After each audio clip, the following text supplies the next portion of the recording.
The iRobot Roomba vacuum cleaner. I absolutely love this vacuum cleaner. Compared to my old and gigantic Dyson, this is a breath of fresh air.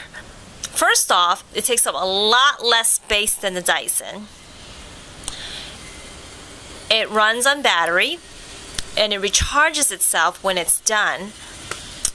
And all I have to do is press a button, and now I know why a lot of the reviews say this is their Rosie, like the robot in the Jetsons cartoon. The only complaint I have is, you notice over here, all these cracks at the base molding, and the stains, that's from the vacuum cleaner.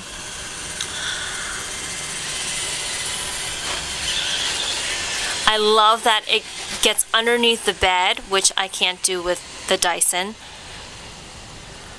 And I can program it to run at a specific time every day. If you're thinking about getting one, you're not sure, I would say go for it. And find a store where they have an excellent return policy, just in case you realize it's just not for you. But at least give it a shot. I have compared it to the older model, which is the 500 series, and the only significant difference I see is the cleaning part, which I'll show you later.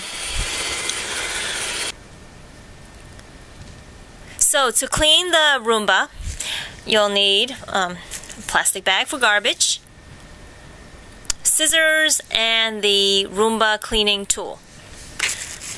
Flip it upside down, dump it in, press these two yellow tabs here, lift up. If you're going to get the 500 series, I remember that this part here is smaller, which means a lot of the hair gets wrapped around here and stuck. So you have to do a lot of cleaning constantly because the hairs get stuck here. So that's a good major improvement with the company. I have less hair to clean. So here, see the hair gets stuck over here? You have to clean this out here. Very good. And over here, yeah, there's some here.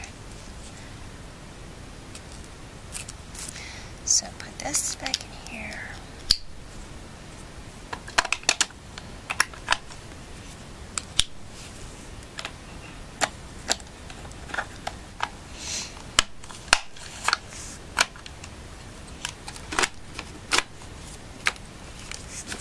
And it's good to go.